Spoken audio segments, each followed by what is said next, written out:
What's up, YouTube? This is my interview with Joseph Carlson. He is an aerospace engineer working in industry, but what's really cool about him is that when he was in school, he only made all A's ever. From undergrad all the way to graduate school, only A's. And he did his Bachelor of Science and PhD at Texas A&M, and again, only made all A's. So I asked him some questions about how he did that, and I thought it would be cool to record it and share it with others. And so this is my interview with him. Now, first, I want to say some things. The video is a little long, so feel free to skip around the different parts. There will be timestamps in the comment section or in the description, the video description. So skip around the different questions that you're interested in. But also very important, please do not compare your future, current, or past school performance with Joe's, other than doing it in a constructive and positive way. Now, everyone's experience is different and everyone faces unique challenges that can affect their grades. And also, GPA isn't everything. We know plenty of examples of people who have changed the world in amazing ways and they didn't make all A's. In many cases, they didn't even finish school. So, with that said, take some ideas from this video. You can use them to learn ways of how to be more productive at school and life and business and other places. But not every technique Joe used will work for everyone, which is okay. Just use the parts that you think are useful, combine them with your own, take this and leave that, use them to spark new ideas for new strategies, but ultimately do what's best for you. And so now, here is that interview. In terms of school, I'm just going to jump right into these questions. When you were going into undergrad, what were your thoughts on school in general? Yeah, so a little backstory. I had done dual credit classes in high school, my last 2 years of high school, and so I had a little bit of a understanding of maybe the increase in difficulty that college classes would have. But I think one thing that I've always really just enjoyed is learning new things. And so throughout school, I think a lot of my peers or people I've talked to have used school as a difficult thing that you have to get through, and you have to get a certain grade in a class. Whereas for me, I think one thing that I've tried to do is enjoy learning and continue learning as I go throughout my classes. Not necessarily for the grade itself, but actually just to understand new things and try to learn them better. If I look back at some of the classes I struggled with the most, it was, I think, because the subjects weren't as interesting to me, and so it was harder to stay focused on those classes probably. Mhm. Yeah. Did you have it in your mind to get and keep a 4.0 at the first semester of undergrad, or were you not really thinking about it?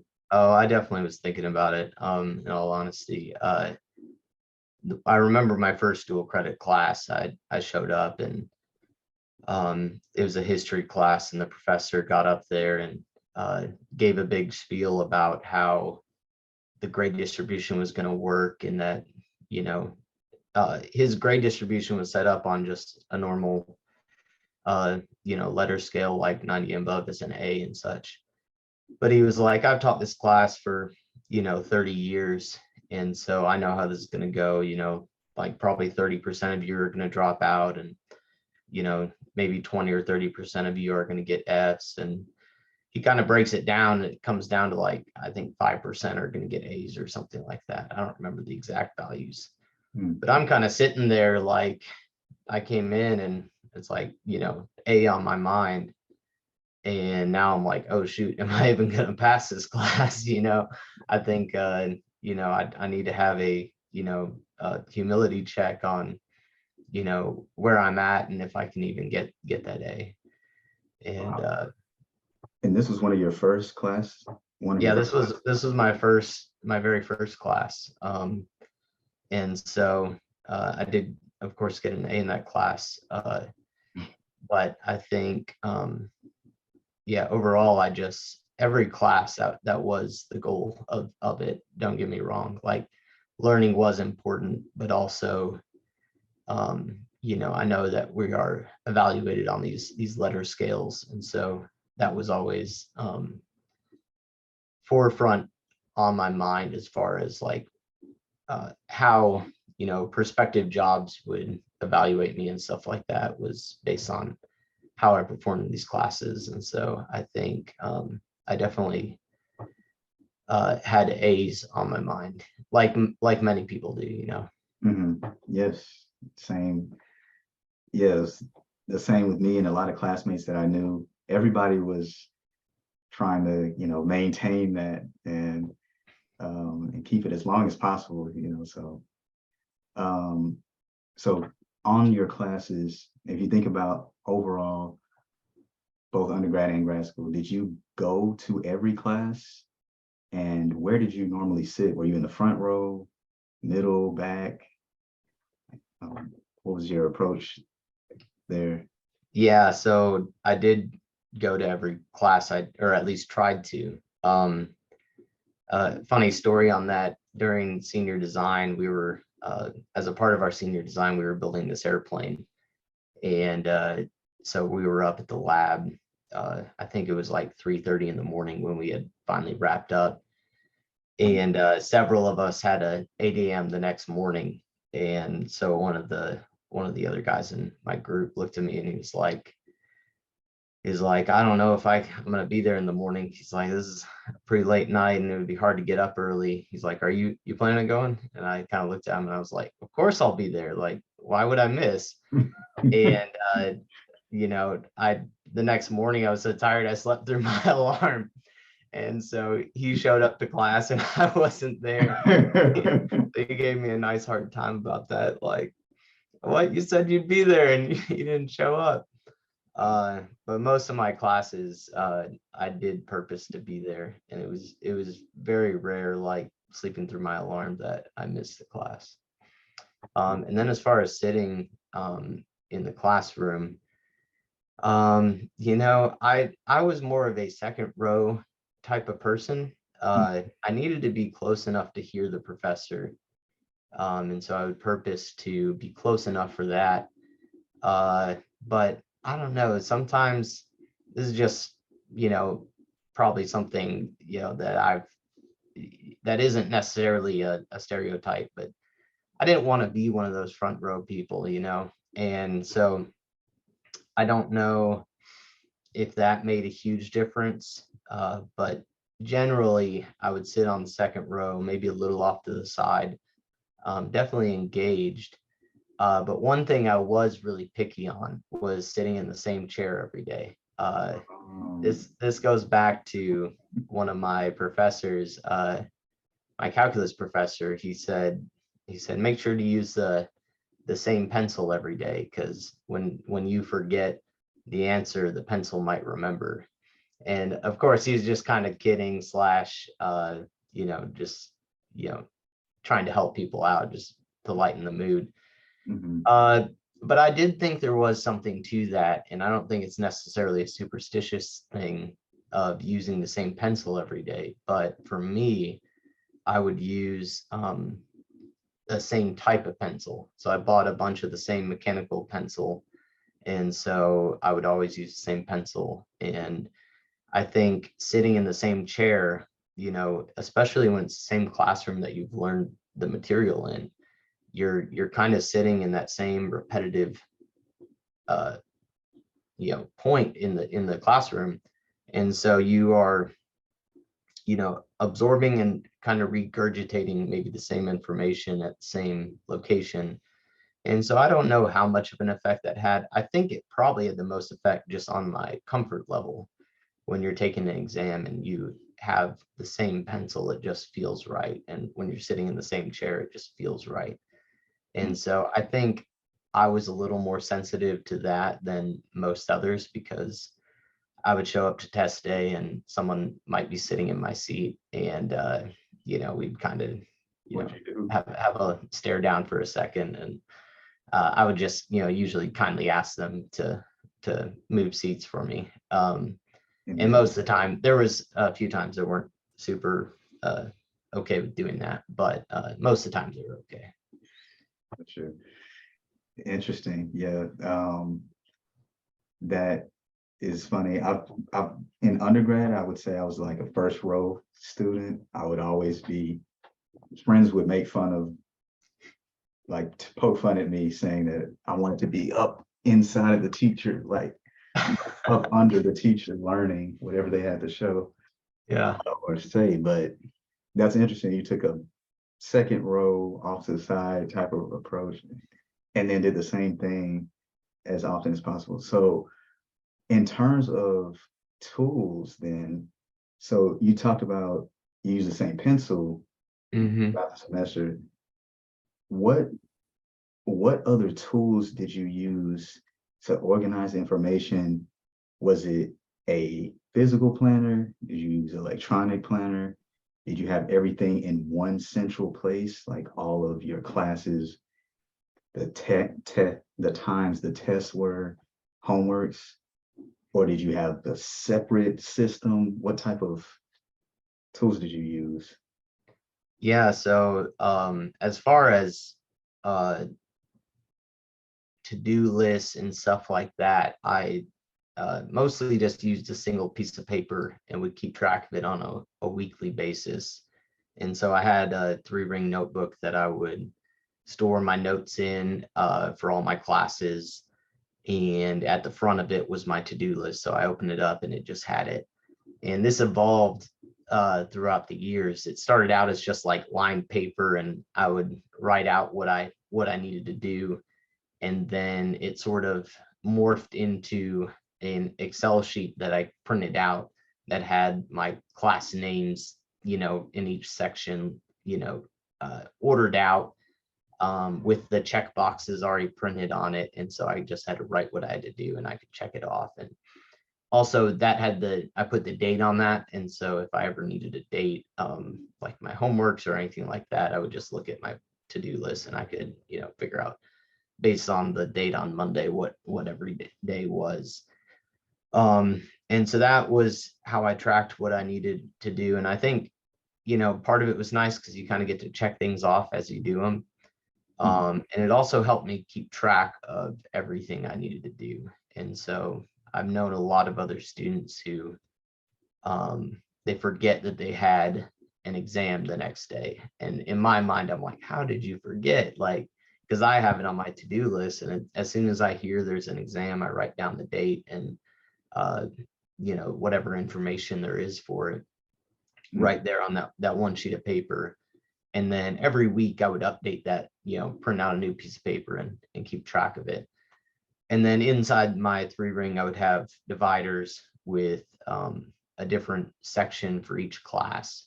And in there, I would keep my notes for each class. And I would sort of, as the semester went on, I would shuffle them out of that into a large 2-inch binder that I kept at my house. And that way, if I needed the information, I could go find it. But most of the time, by say the end of the semester, you don't really need the notes from day one, because by that time you've used it so much, it's kind of worked its way into your memory. But I would have it there just in case. And then I would print out my homework sheets, whatever it was, or write it out and put that in the front sleeve of that 3-ring.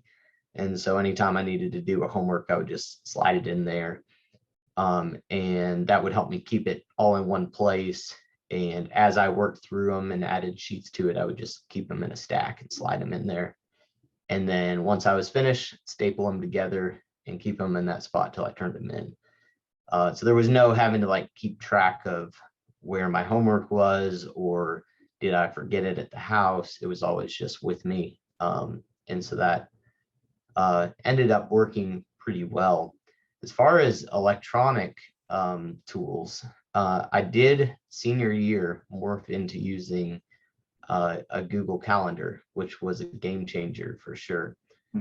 At that time, I started to have a lot more meetings, and I was doing undergraduate research and all these extra events and stuff. And up until that point, I just kept track of everything on that to-do list with the dates and the times. But having the calendar really cleaned that up, so that way I didn't have to track it. I could just check my calendar real quick, and I didn't have to look at the dates and look at the times. I could just, look at my calendar. It was all right there. So switching to the calendar, the digital calendar, I probably, looking back, would have done that sooner had I realized the utility of it. But keeping it in the, in my little sheet was okay as well. And then as far as tools that help with my classes, one thing I avoided purposefully throughout all of undergrad and all of grad school was Chegg. I never had a Chegg subscription or anything like that, so call this like an anti-ad or something. But we got a homework assignment once, and it was a scanned in picture from the book, and it had a triangle with angle in it. And because it was scanned in and the triangle was shaded, you couldn't read the angle. Well, I kept emailing the professor, couldn't get the angle. He, I don't know, my email probably got lost in the sea of other emails they got. But I'm like, we're coming up, and it's like 2 days before it's due, and I cannot figure out this angle because I can't read it, and no response via email. So I start asking some of the other guys in my class, and they're like, oh yeah, it's on Chegg. So we just looked at it there.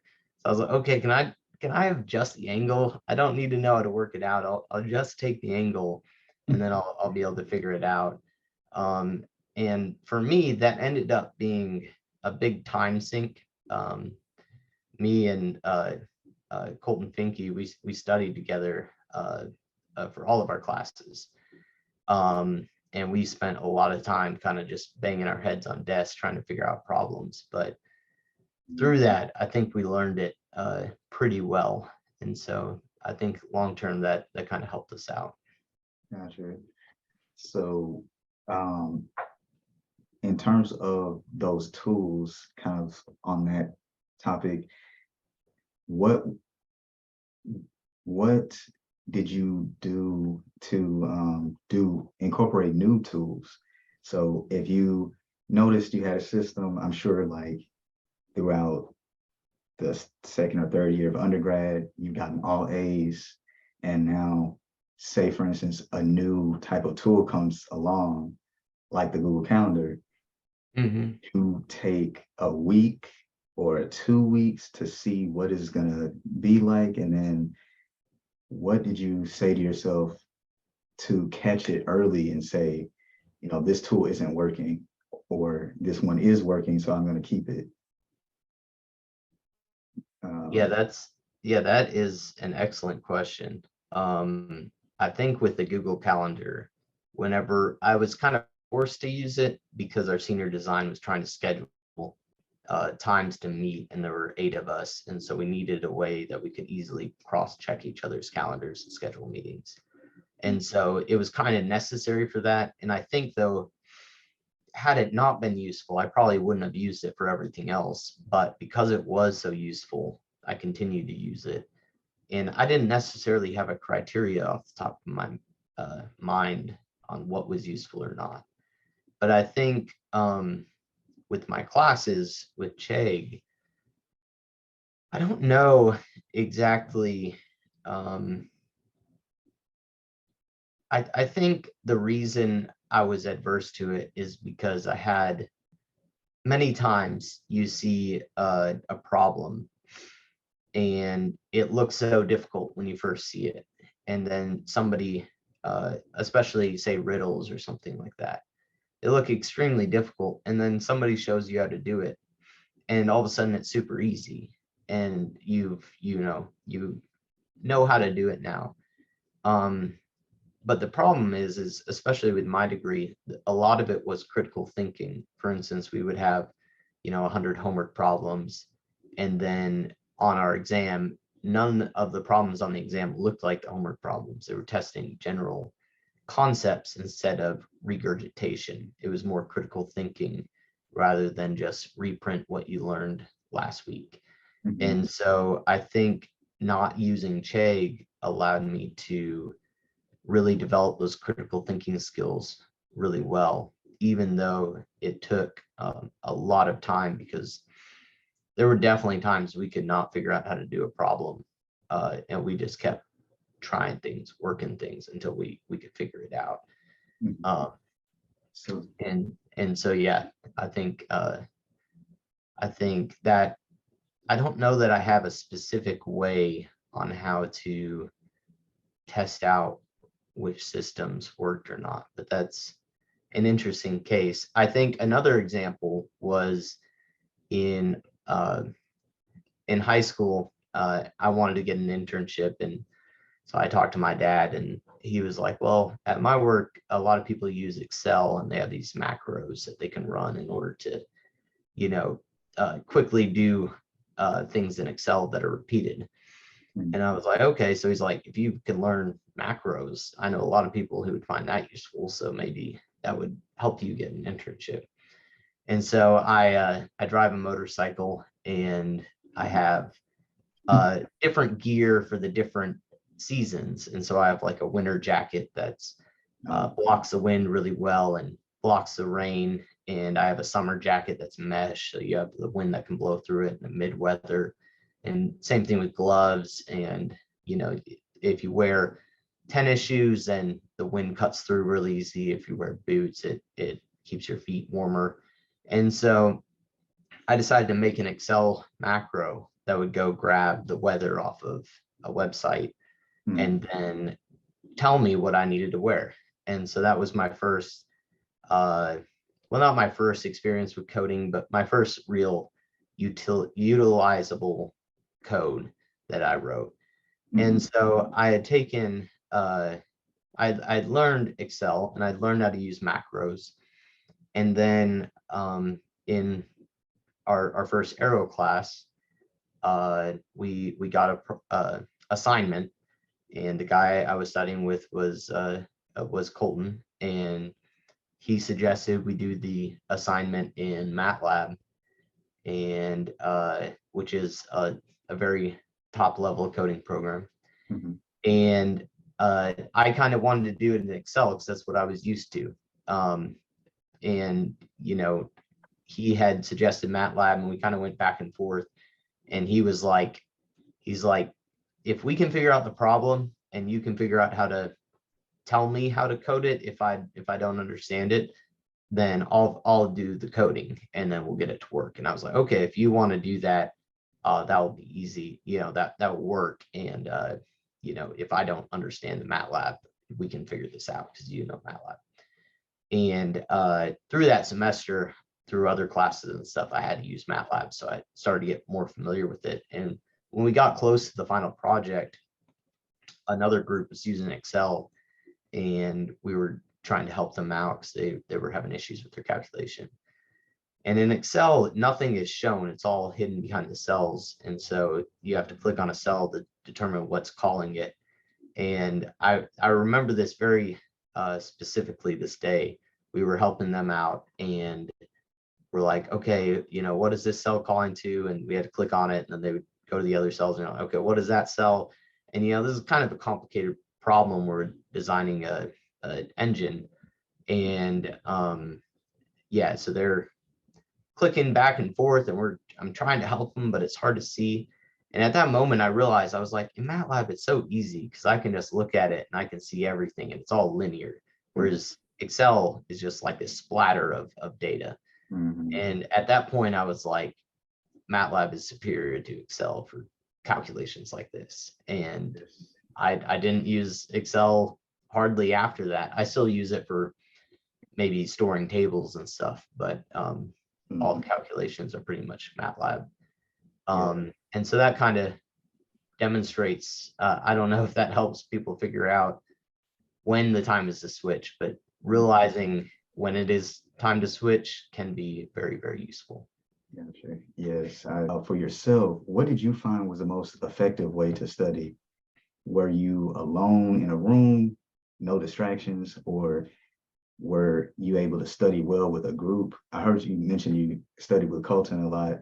Were Mhm. y'all, would y'all, how often did you study with Colton versus just you by yourself in terms of, or with a group, percentage wise, would you say?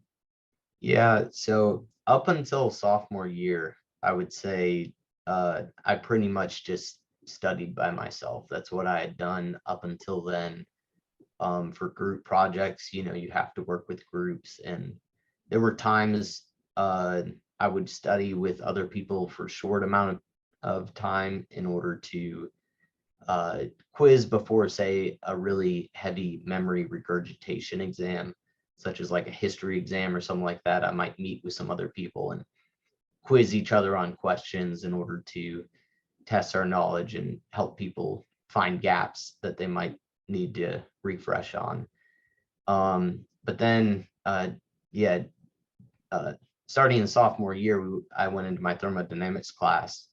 And so I just went, sat on the second row towards the right by myself. And Colton told me this story this recently, that he came in the room, he saw my motorcycle gear, and he was like, I don't recognize this guy from any of my previous classes, and he recognized everybody else. And so he came and introduced himself, sat by me. I don't even know if we exchanged numbers or anything at that point, but we sat by each other in that class. And the next class, we were split up into groups based off of things we like to study. And so for me, I liked airplanes, so I was put in the airplanes group. And then Colton liked the rockets, and so he got put in a rockets group. Mhm. And then in order to split up the airplanes, they numbered us off into our separate groups. So they numbered us off like 1 through 13. And Mhm. so that way it forced us to be with people who thought differently or worked on different projects, like different things or in order to get exposure to things that we wouldn't necessarily do by ourselves. Mhm. And so um, by random chance or providence, Colton got the same number as me. So we were put in the same group for that second class. And while we were chatting, we found out that we had a third class that we were taking, that we were not in the same class. We were in different sections, but we had the same professor for it. And so I think at that point, it kind of just made sense, like, hey, this is a good person to maybe do some of this regurgitation studying with. And then I think the more we studied together, I think we realized that we complemented each other's study habits pretty well.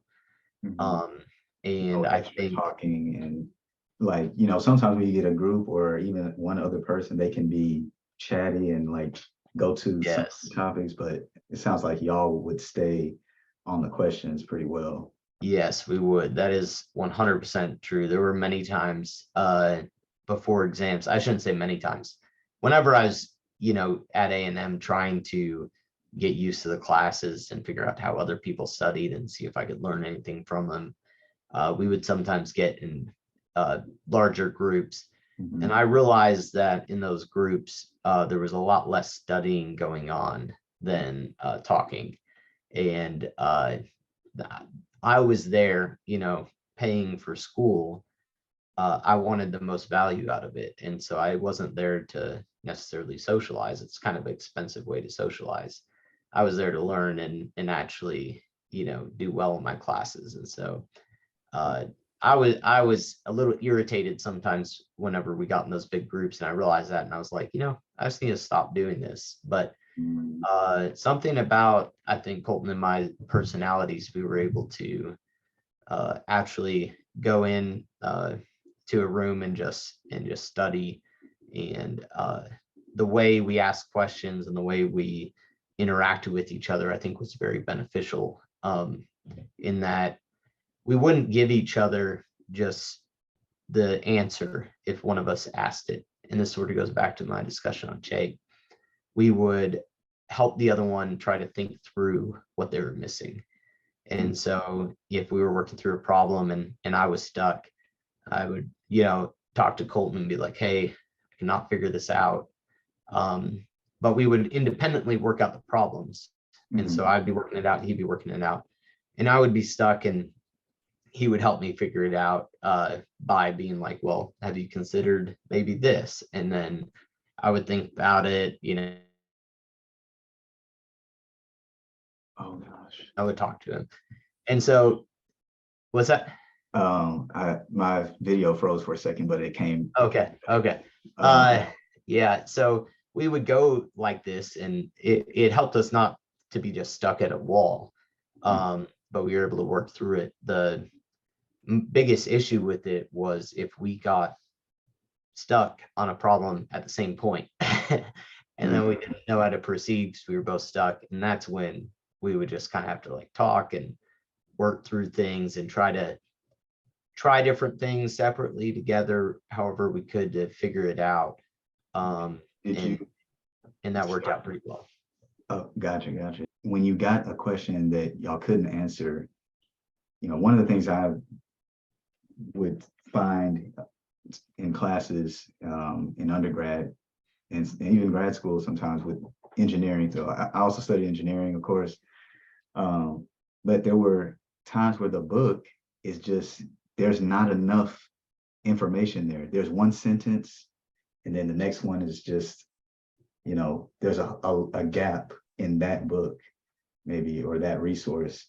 Did y'all go get other books that were on the syllabus, or did you just use the internet, or what did y'all do when y'all got really stuck on problems? Yeah, I would say when we got really stuck, there were occasional times, almost every one of my syllabuses had a few other recommended books. And so I didn't want to go and buy all these extra books if I wouldn't use them. And so I think whenever we couldn't figure it out, we couldn't find it in the book, because those gaps do exist. Thinking about a professor that actually has to write these books, they have so much information, and there has to be some amount of assumed knowledge while you go through the books. The problem is their idea of what should be assumed knowledge doesn't always match the students who's reading the book. So there's these gaps in them that, to the author is trivial, but to the student doesn't make sense. And so for times like that, yeah, we would look online and try to find information on it. It wasn't too often that happened, but yeah, we would look at different resources online would be our best bet there. Yeah, sure. When a semester was ending, and say this is like the third or fourth, or like second or third year of graduate school, and you're looking back over all your time at school, you got all A's, and now finals are coming up. Maybe you've actually already taken the finals for 2 classes and you have some more left.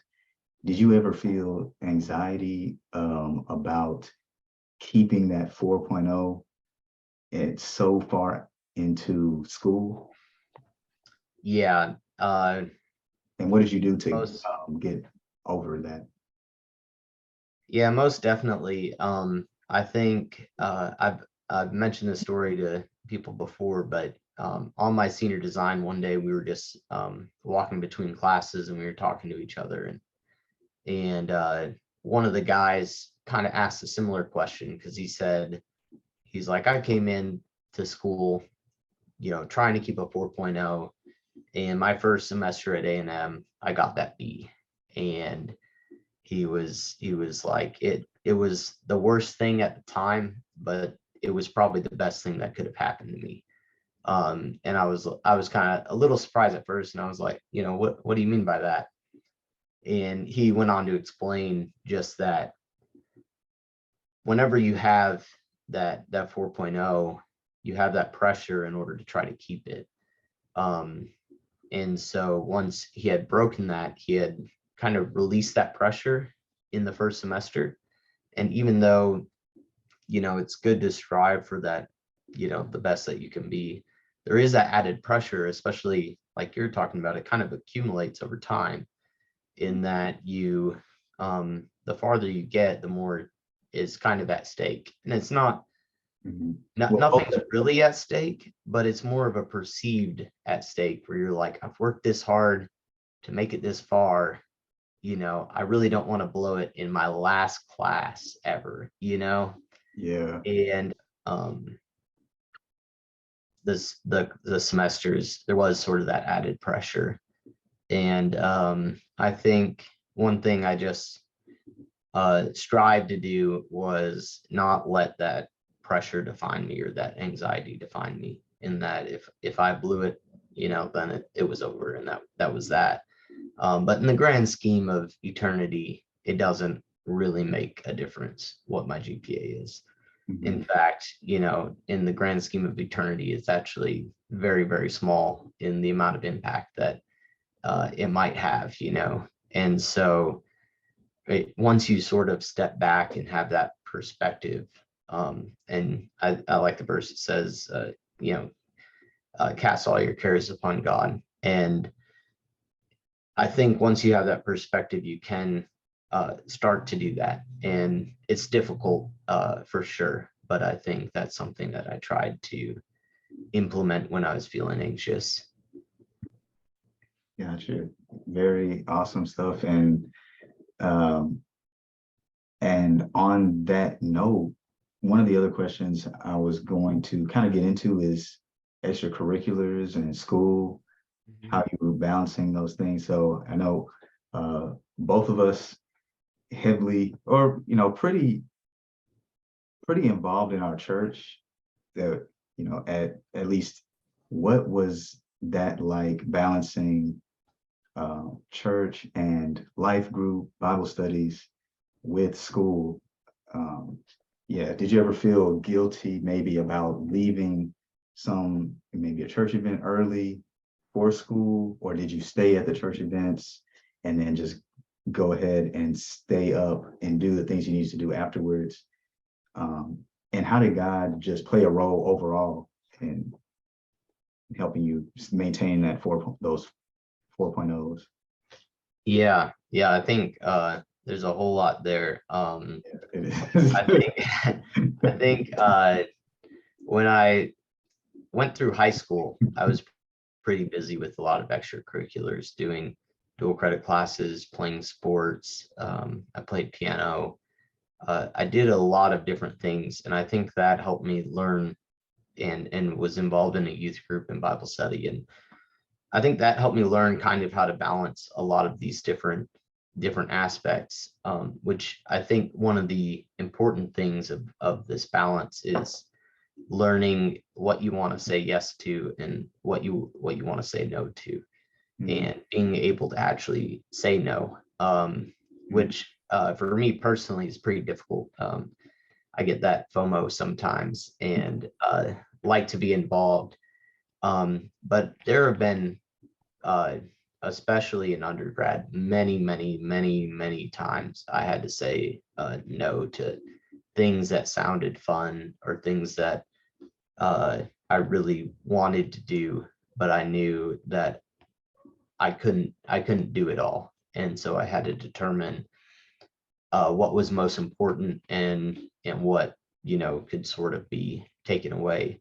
And I think uh, one thing to note is that my college experience did not look like a lot of other people. In order to do great things, a lot of times your life has to look quite different.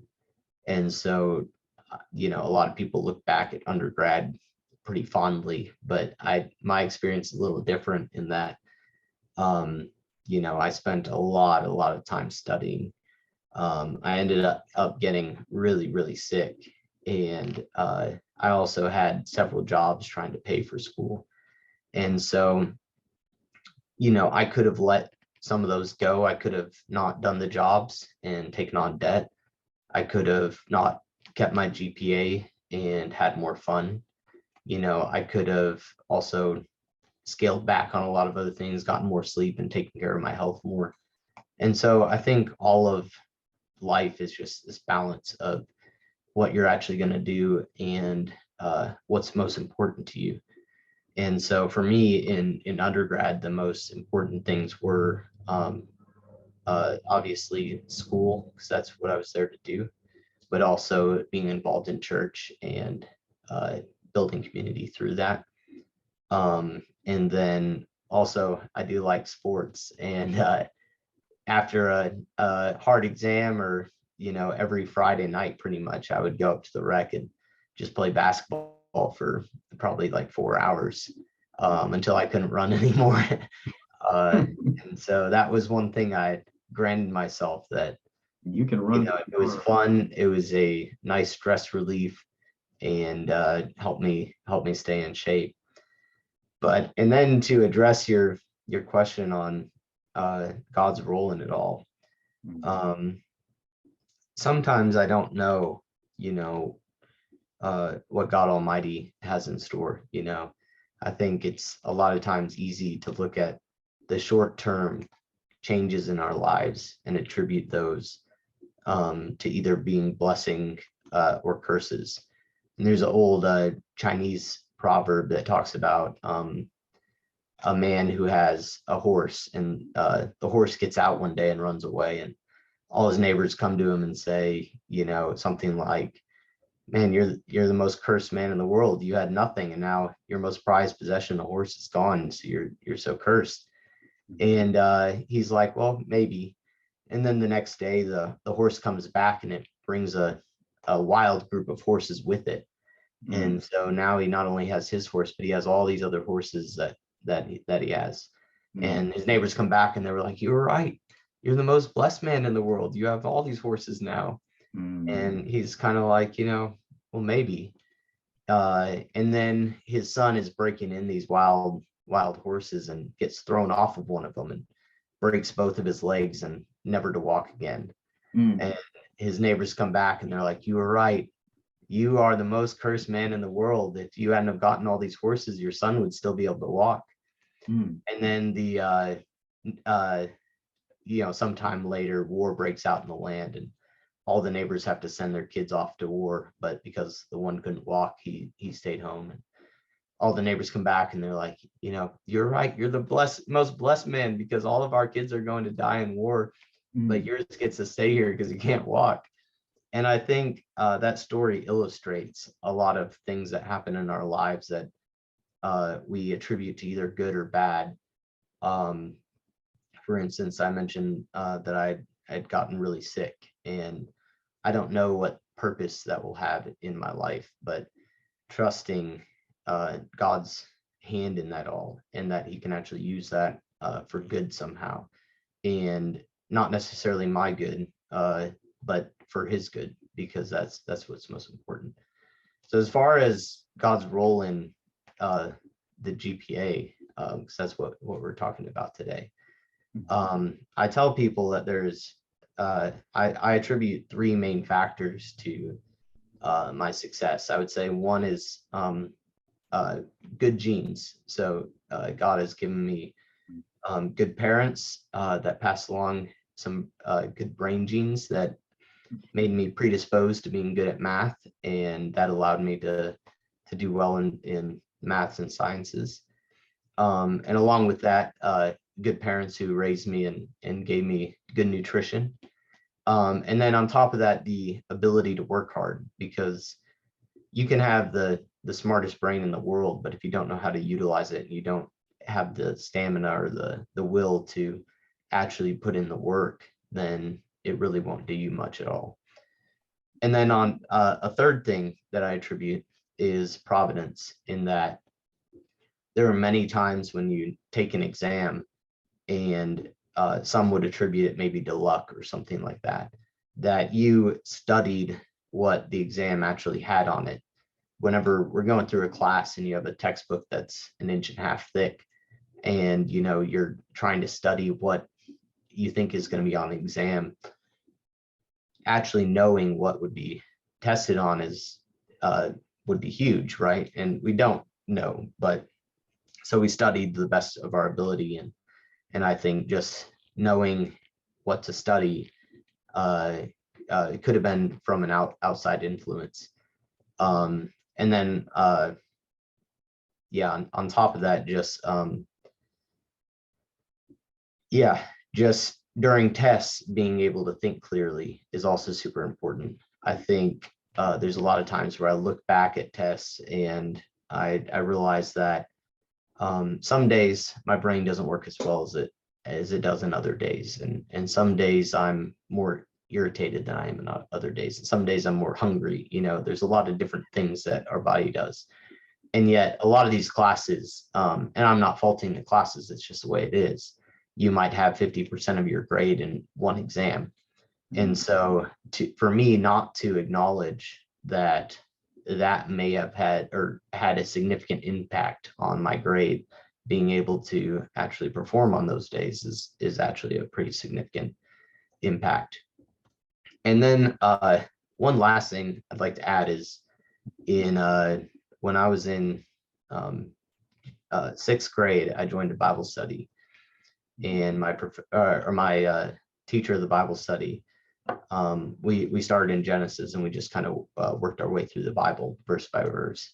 But then we also memorized different verses and kind of talked about why we were memorizing them. And some of them that we did were Colossians 3:23, where it says, "Whatever you do, do it heartily as the Lord and not to men." And I think when I look back at my life, I can look at that one single point as a huge shift in the way I thought about the world. Because if there is a divine creator, and if there is a God in the universe, and he can see everything that you're doing at all times, then really all that matters is pleasing him and doing work unto him and not to others around you. And academically, that is hugely beneficial, because you think about these study groups that people go to, and they more socialize, or they go to study and they might work while people are around, but they go home to study and they go watch TV or something like that. But whenever your audience isn't those around you, and you're not trying to please others around you by showing that you're studying a certain amount, then you can really focus on actually studying and actually getting work done, because your audience is one person. And I think that was hugely beneficial. In fact, for my dissertation, I gave the I'm forgetting the word. Was that the dedication? Yes, the dedication. I said, to my Lord and Savior Jesus Christ, my strength in dark shadows, and my best audience, because he was my best audience, because that's who I was actually working for in those days when I'm by myself in my bedroom studying, or working late in the night, or especially in grad school. And then strength in dark shadows refers to that time I was really sick, and I made it out somehow. So that's a little long-winded answer, but it's great. It's interesting. I put Jesus in my dedication as well. I said to my family, I was like, my mom and dad, friends, and to my good friend Jesus, or best friend Jesus. I forget exactly what I put, but I know I put them in there in the dedication, which is, that's really cool. That's awesome. One of the verses I keep in mind is, teach us to number our days that we may gain a heart of wisdom. That's Psalms 90:12. And pretty much it's like, some people, they might feel like they don't want to, nobody wants to know when they're going to die, for example. But if you can plan out, I'm going to be in college for this many years, and then I'll be in grad school for this many, and then I want to eventually be married or have kids and different things like that. That's numbering your days in a sense. And you gain wisdom if you say to yourself, okay, at this age, I need to be doing this. And so let me, get myself together to get to that point. Because if I live as though I'm going to live forever on earth, then we would never do anything. So that verse has stuck out to me personally. Just God, it's Proverbs. He was asking, I believe the writer was asking God, teach us to number our days that we may gain a heart of wisdom, which is huge. Yeah, I think by numbering your days, you realize that there's a lot more to eternity than just our short time here. Like in James, it talks about, for some reason my brain isn't working enough to remember the exact words, but it's something like, someone who says, I'll, go to such and such city, spend a year there, make a profit. And it says, what is your life? It's just a vapor. It's just like this short time in the world of eternity. And I think you're right. I think I definitely agree with you that realization, and that realization of working for God only, and that's what, God Almighty is the one that we're working for, is a sobering thing to realize. And I think a lot of people don't fully grasp that in a sense. But I think it's also important to think about the nature of God, and that he's a loving father, in that he does value rest, and that, the fruit of the Spirit is love, joy, peace, patience, kindness, goodness, faithfulness, gentleness, and self-control. And so whenever we are operating in the Spirit, we have those things, which obviously, as I say that, I look at my own life and I'm like, wow, I'm so short of where I need to be. And, as I look back over my schooling, I wouldn't call it joyful, right? And that's probably, something that I need to work on myself, but actually looking at things through the lens of eternity is both terrifying, but it also helps us reorient what's important in life. Because, if you look at, who, in 1,000 years, who will, care about this conversation, or who will care about my GPA? Nobody will probably, but there's much more important things in life that people will remember, such as the whole story. And I think you see that throughout the Bible. As you look at each individual portion of the Bible, you see these kind of flashes in the pan, just sort of short elements that, taken out of context of the whole Bible, might seem odd or weird. But as you look from Genesis all the way through the New Testament, it's all this one cohesive story that is playing out through all these individuals who have these short lifespans. And I think perhaps maybe we could envision ourselves in part of that large story, and that would have a much greater impact on eternity than these short little things that don't necessarily matter too much. But I say that, but by doing things like studying hard and gaining influence and doing these other things that we're kind of talking about, they can help with that story. And so it's not necessarily clear to me that it's, we should just stop operating in the world and just focus on, eternity from that perspective, that we shouldn't interact with the world or do other things, right? Mm-hmm. So I think understanding eternity, and also that we currently are on this earth in this specific point in time for perhaps a specific purpose that we can live out each day. Mm-hmm. And I was just saying, that's how you reach people too, is by going into the places that God has put an interest in your heart. People have to be in the engineering world, they have to be in the marketing world, they have to be in the business world, Christians have to be there to reach people in those spaces, because otherwise they may not ever know the good news. So Yeah.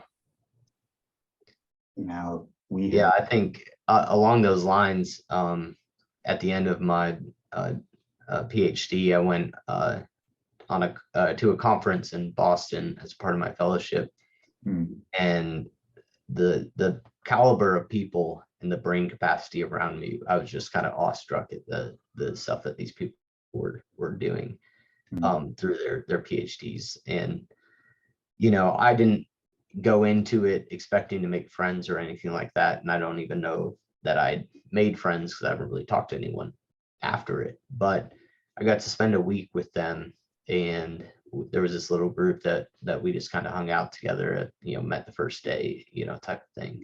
And then I just got to interact with them and kind of talk with them, figure out where they're coming from. And then at the end, I talked to them about eternity, because that's the most important aspect of our lives. And you're exactly right. If I hadn't have gone through all of this undergrad work and somehow got that fellowship, or was given that fellowship, and then went to Boston for this conference, and showed up the first session, I showed up late too, because I thought it was a different event than it was. And I ended up sitting at this table with all these other people, developing these short friendships with them, and got to share eternity with them. And so I think a lot of times we don't realize the position that we're put in. And if we did, we can realize that we're part of this eternal story, we could really have an impact in our everyday life. So I do think that's very important. Exactly.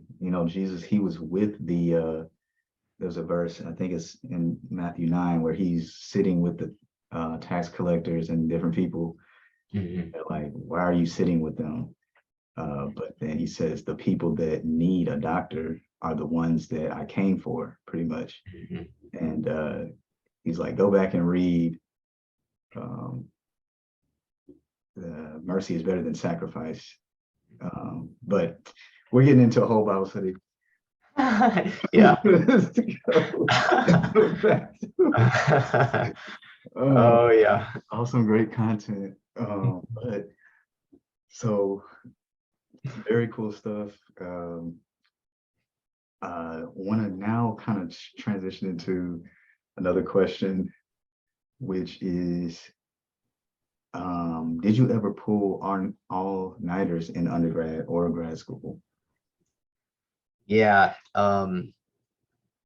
Back whenever I was younger and less smart, I did pull all-nighters. And if I could go back and tell my younger self some things, this probably wouldn't be the first thing I tell him, but I think it is a word of advice that I don't think all-nighters are that effective.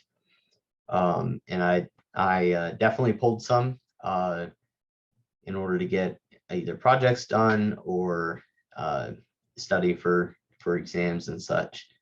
But especially studying for exams, I think that was a very, very stupid thing for me to do. In that others may have more luck with it, but I think for me, I realized that whenever I stayed up late, I was more fatigued and I didn't think as well.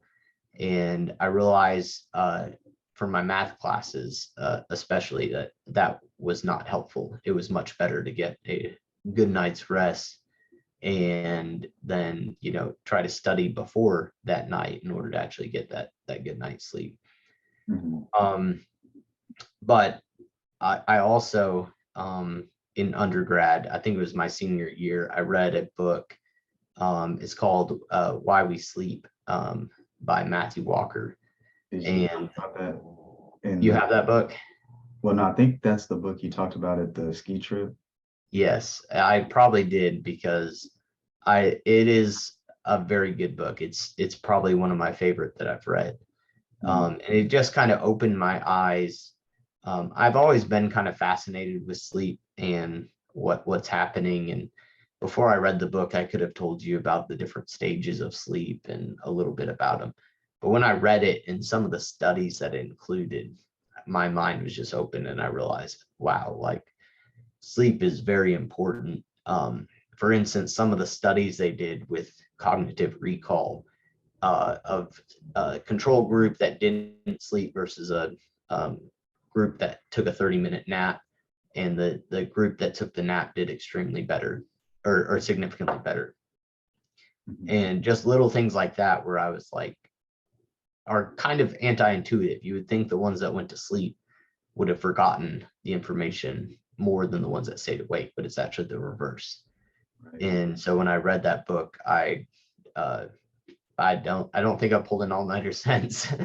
I think I've gotten good night's sleeps, and some, I still stay up late from time to time, either having fun or studying to get stuff done. But I definitely put a cap on it where it's like, okay, if we're after midnight, I'm not even that effective at whatever I'm trying to do. So Mhm. better just go sleep and then take the exam the next day or whatever. Gotcha. That's something I learned as well. Going into grad school, there was a point I was like, you know what? I'm not about to try to stay up all night like I used to. I don't even have, you got to go home, take a shower, prepare for bed. It's like a whole thing. And it's not, like you're saying, the sleep part is super important. Um, what did you do to say no to situations? Say, for instance, you're at a fun event and you talked about actually saying no. Because many times students are in that mindset of like, I know I need to start to go back to my room and start studying and different things like that. But Mhm. something is you're basically not making the choice to say no. What did you find helpful? Did you just steal away when nobody was kind of watching, or did you actually go up to people and say, guys, I got to see you later? What was that process like? Yeah, that's a really good question. And I think one thing I realized pretty early on was that saying no like 100% was much easier than saying no like 90% or 95%. And what Mm, I mean by that is, and actually I think there's some studies and stuff. I've seen some interesting videos that talk about willpower and how, our willpower tends to kind of degrade throughout the day. And so, for instance, it's a lot easier to say no to cookies at the grocery store once than to say no to the cookies that are sitting on the counter all day long and you walk past them and you keep seeing them, right? mm, And so what I mean by saying no 100% was that in a lot of scenarios, I wouldn't go to a social event. Now, like we had kind of talked about earlier, that may not be the most optimal depending on how you're trying to live your life. But I think a lot of events I just said no completely, just didn't go. But there were some things like through undergrad, one thing I did allow myself to do was basketball, because that had a lot of benefits to it. And then also I'd go watch the Aggie football games. I watched everyone through undergrad. And mm, so that was something I did allow myself to do. But I didn't tell myself, hey, I'm gonna go watch the Aggie football game, try to go study at halftime, come back. For me, that's too difficult. It was too easy to, break that. And so mm. uh, for me, it's similar also. I don't know if you were going to get into this at all, but with alarm clocks, one thing that I learned in high school was it's a lot easier and a lot more beneficial, in my opinion, to set one alarm clock instead of hitting the snooze button over and over. Because as you hit the snooze button, you hit it once, you go back to sleep, you hit it again. by the 10th time, it's like super easy just to hit it again, right? So what, you're training yourself just to hit the snooze button. Whereas if I just set one alarm at the time I need to wake up, and I make myself wake up when I hear that one alarm, and I try to also get enough sleep such that it's not that painful. But by setting one alarm, I can get myself out of bed, and I don't train myself just to continually hit snooze. And I think the similar can be for studying whenever you don't purposefully study and you pretend study it, as I would call it, where you would maybe go to a social event and bring your books and try to read while you're watching the football game. For me, like, I just know none of that's going to stick. I'm going to be watching the football game, and anything I read, I'm going to be so distracted that I'm not actually going to be productive. Now, I know personally, I'm more adverse to multitasking than most people. I'm much more single focused, and it's a lot easier for me just to focus on one thing. So others may be able to do that. It just didn't work for me. But there were times that I pulled away in order to go and study because I needed to. And I think for that, it was just sort of like setting a time and being like, this is the time I'm leaving, and then not playing around with that and being like 10 more minutes. It was like, okay, hitting the road. Which, like I had said earlier, is kind of not my natural tendency. My natural tendency is to want to push it back and want to stay.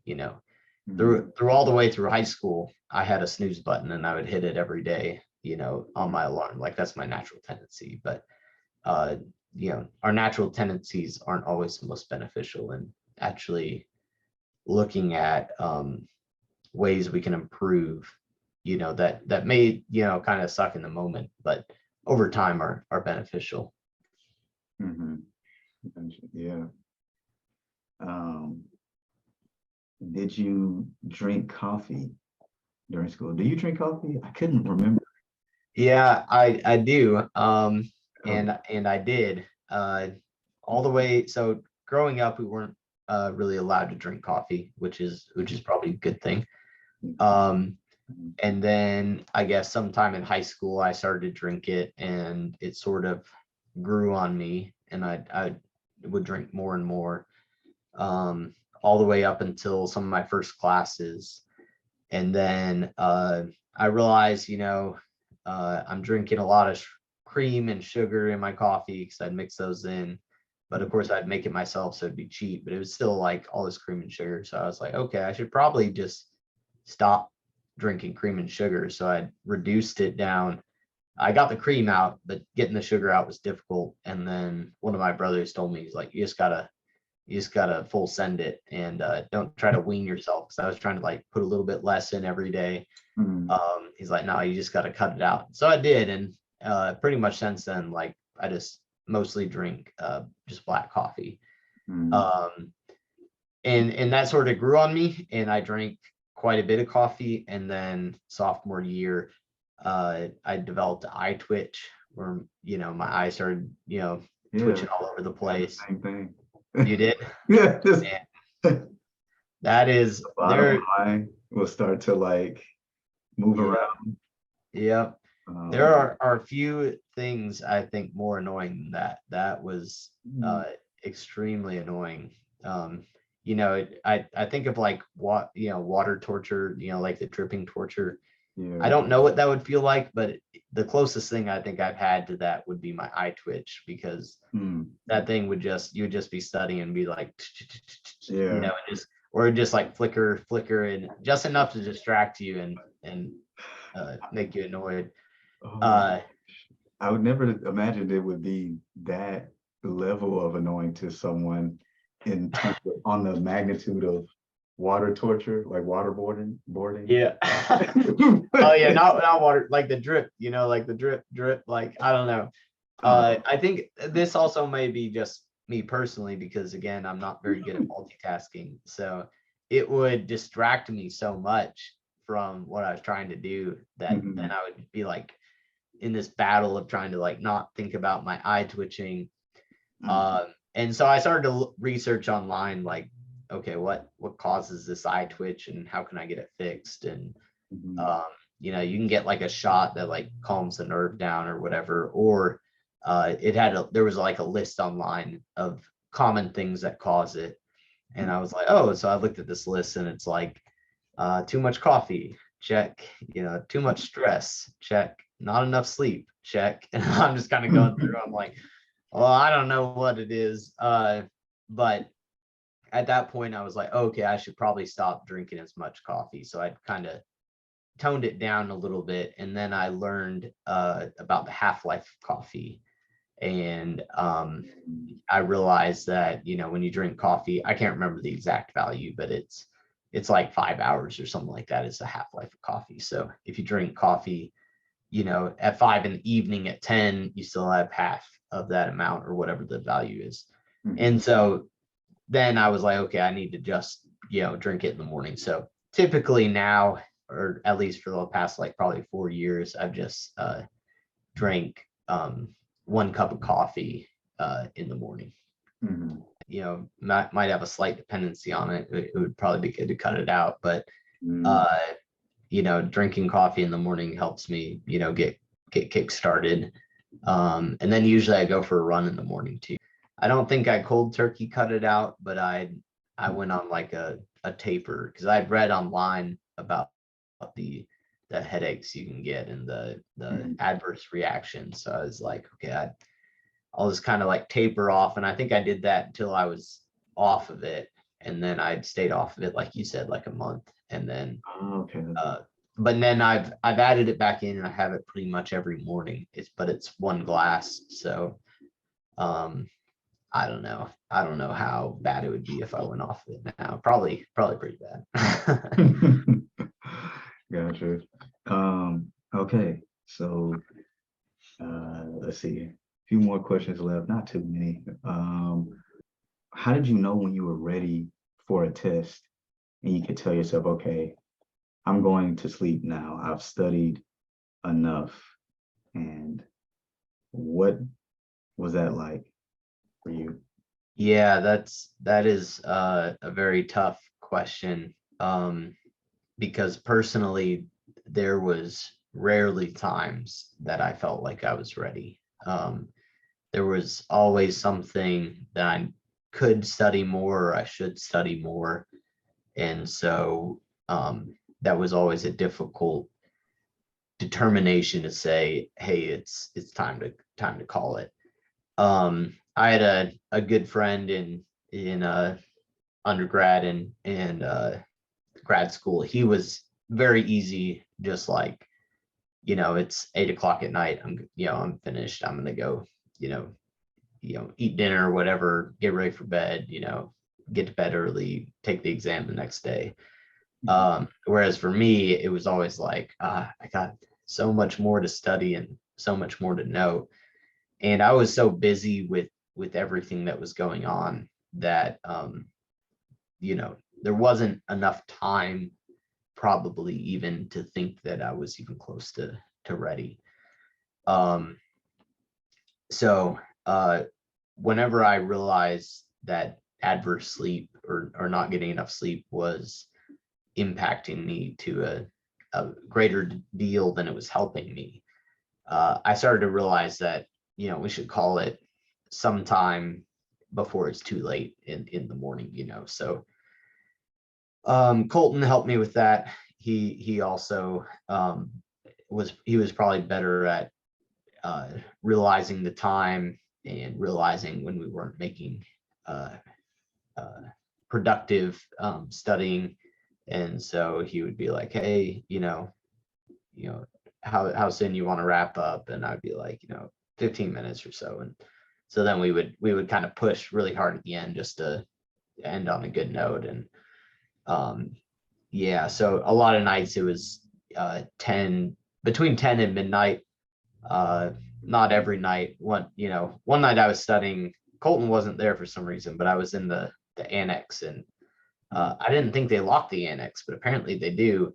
Because I came downstairs and I couldn't get out. I was like, oh no. So they had a number there, so I called them, and like 30 minutes later, somebody showed up to unlock the door to let me out. I'm gonna have to sleep here all night. Wow. Yeah. So how did you incorporate breaks into your studying? Did you do timers, or did you just after you felt internally like, okay, I need to take a break? When did you know that you needed to take a break? How long? And then what did you do for your breaks? Yeah, that's a good question. I saw something the other day that was talking about, I think it was a study that they were kind of talking about optimal productivity, or maybe it was a recommendation. I can't remember what, but they were talking about something like a set a timer for 30 minutes, get as much as you can done in that 30 minutes, then take a 10-minute break or something like that. Mhm.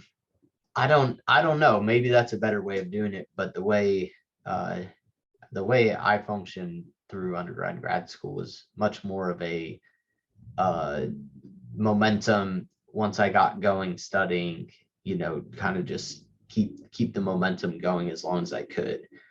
And so I think it was probably pretty dependent on the day. Some days, we would get done with class and we'd go to the library and we would study, and it would take me a little bit of time to, sit down, maybe eat lunch. In undergrad, I ate a lot of peanut butter and honey, and eat lunch, and then, sit there, maybe check social media or something like that, just to, I don't even know how to describe it, get in the mood for studying. And then I'd pull out the books and kind of just like go as long as we could. And then sometimes we would take a break and go to like a professional society, or if I had, I was a part of the honor society, other things like that. Usually it was a break in the evening that we'd kind of go do. So, or we'd break for dinner, different small things like that. But it very much was spontaneous and just kind of, ride the momentum of getting stuff done as long as you can. And sometimes we were just in a groove, and like, I'm not one to skip a meal, but when we were going, it's like, let's just keep going. Like, we're making progress. And then other times, like, we just can't get anywhere. And those times you really had to push through. But did you ever start out a class when you felt like you were on a bad foot with either a first impression with the teacher, or like you had a bad first grade, and then how did you, and now I remember the question I was going to ask, but how did you overcome that bad first few weeks or however long in certain classes? yeah, Diffie Q, I showed up first day. We're like at the classroom's locked, we're out in the hall. And so I'm just kind of chatting with the other students are there. I don't know anyone in this class besides, it's just me. And we're sitting out in the hall, and we start to check the watch, and we're like, hey, class is supposed to be starting, where's the professor at? And 15 minutes pass and no professor there. We're all like checking the schedules, like making sure we're at the right place. And it's like, well, there's like 30 of us here, so it's probably the right place. Checking our emails to see if there's any notification. Well, finally the professor walks up, and he's got a kind of thick accent, and just kind of like unlocks the door, walks in, and before you've even sitting down, he doesn't introduce himself. He just goes up to the board and starts talking and writing. And I was like, after that class, I was like, oh, I do not know how this is going to go. I was like, I am not a fan of this professor so far. It was not a good experience because he's late, not very personal, has a kind of thick accent, and then he's just like goes to the board and just starts like talking before you even have like your notes out. So you're like grabbing your notes and you're like, I've been waiting here for like 30 minutes and I'm having to hurry to get my notes out. But that was the only time he showed up late, was the first day. And then he turned out to be an awesome professor, very thorough, wrote a lot, like pretty much everything out on the board as he went through it. And then the homeworks, he assigned the homeworks out of the class, and we turned those in, but he also gave us a list of recommended problems to work out. So they weren't turned in for a grade, but you had to work out these problems. So I worked out all those problems he gave me, and it's a math class, so it's a little bit more straightforward than engineering a lot of times. But it was, he gave all the tools I needed to do well in the class. So he ended up being one of, above average professor for me, but yeah, a little bit of a bad first impression there. And then grades that, a bad grade starting out. There was one class, and the details are a little iffy, so I don't want to go into them too much, but for reasons I won't explain, we had the test and I was pretty flustered right before the test and ended up just straight up bombing it. And it was our first test in this class. I think I got it was in the low 70s, I think, or upper 60s.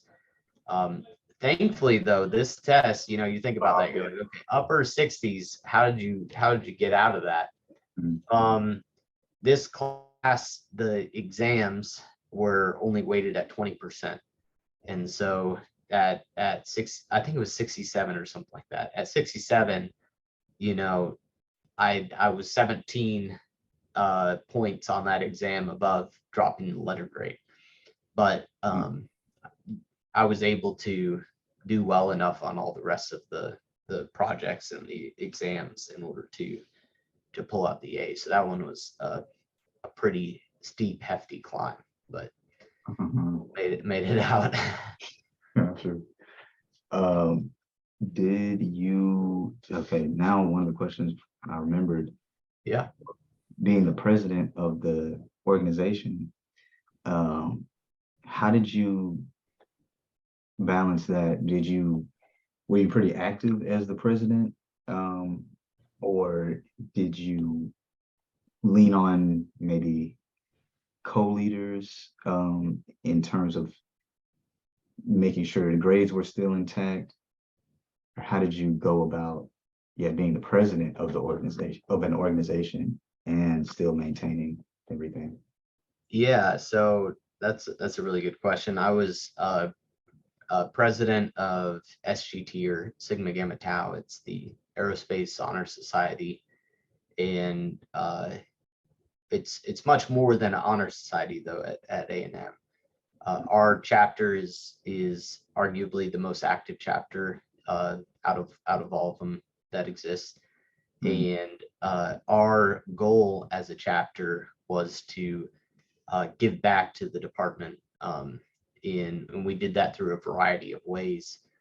Most notably was we held a test review for all of the regular midterm exams for all the aero classes.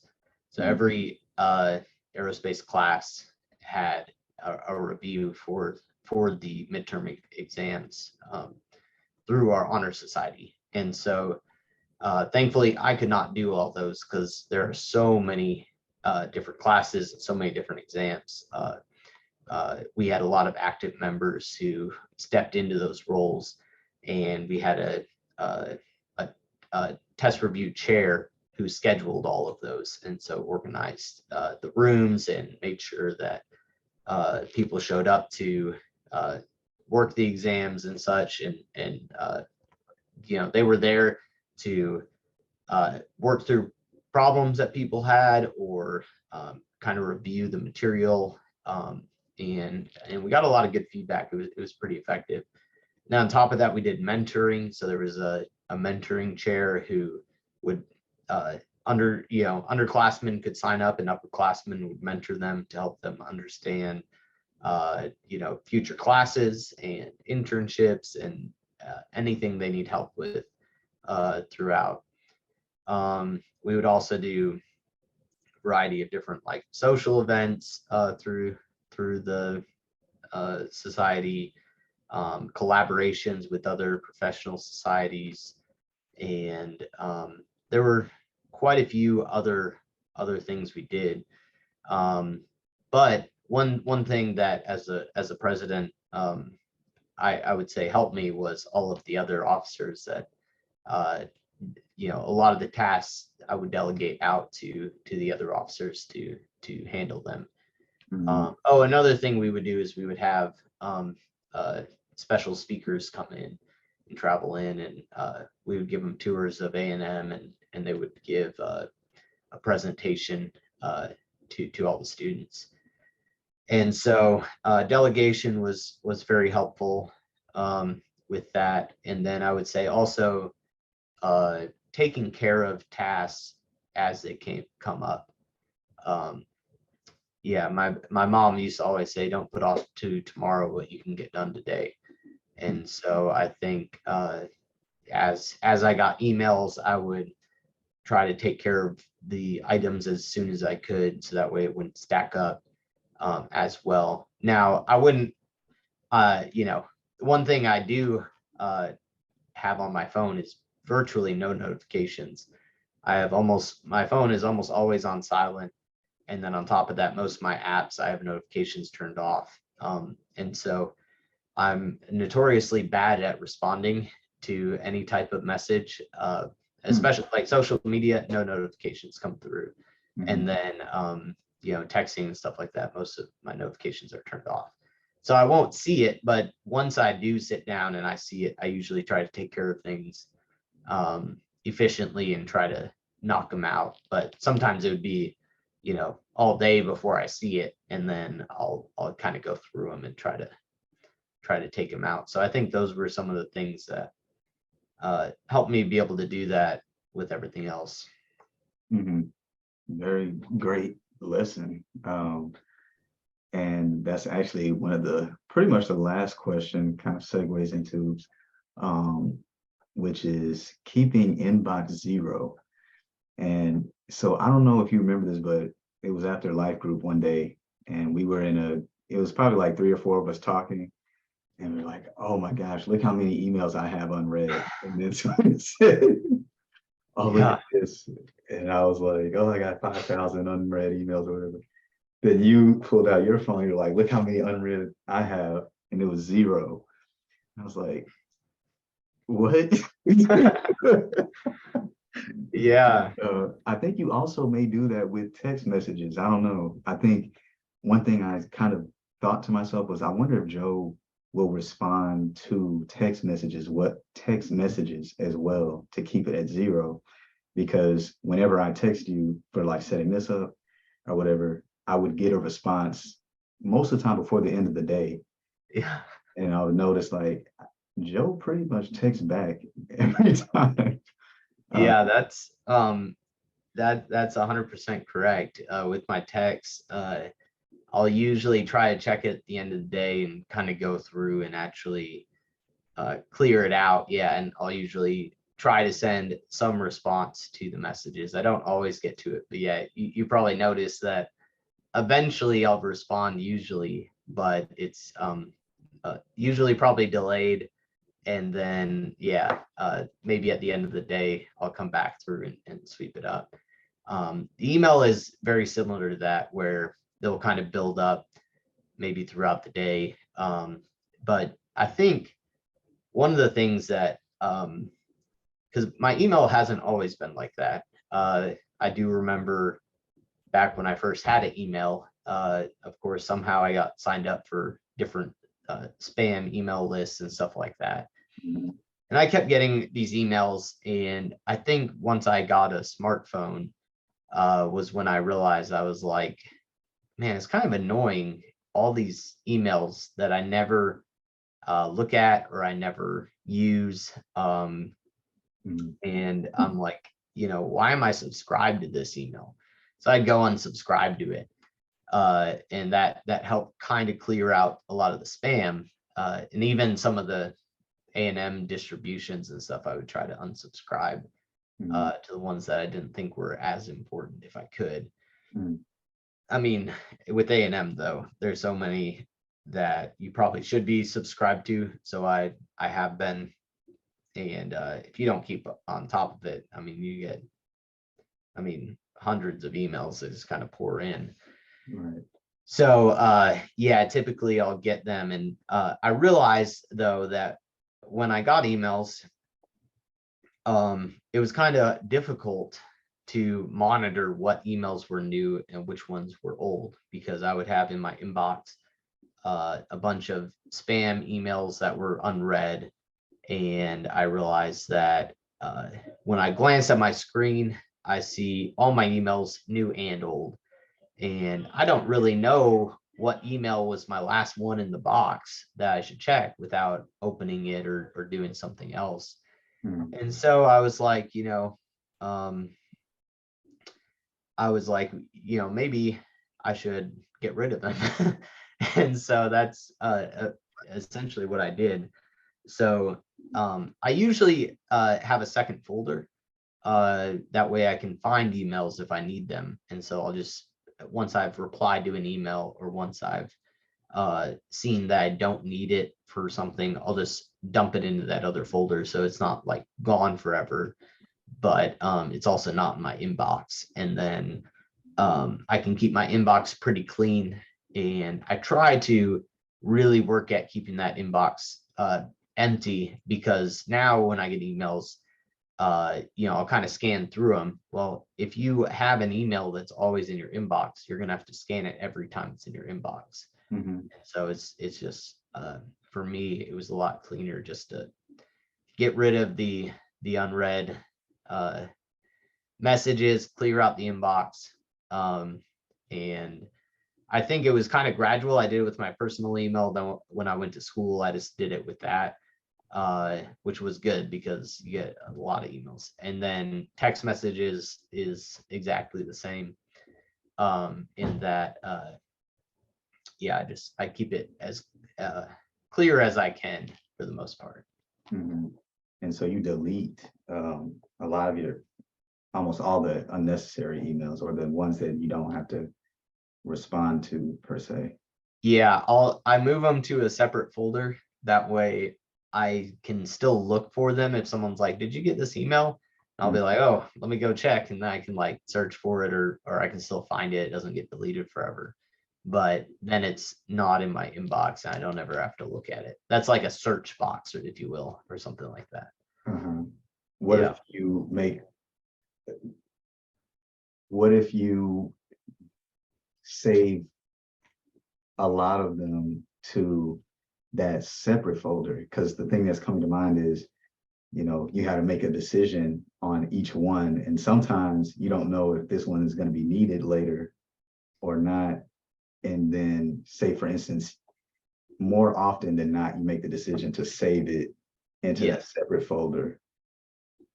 And actually, pretty much I actually don't really delete emails. I'll just move it to the folder. Oh, okay. And then I don't have to think about it. Okay. And that's interesting that the inbox is not, you're not seeing the same emails again in the inbox because you moved them. And even though they can accumulate in the second folder, the thing about it is that you don't have to read the emails over again or in the inbox. Right. Okay. So that's how you kept it at 0. That's right. All of them were in another folder. Unread. No. Well, well, because the thing is because you may need them in the future, but that second folder, I never scan through. I never look through. If it's something that I need to take care of, it stays in the inbox until I take care of it. Gotcha. And then the folder is just for searching later if I need it. Yeah. Oh, well, Joe, this has been great. Thank you so much for spending the time going through these questions.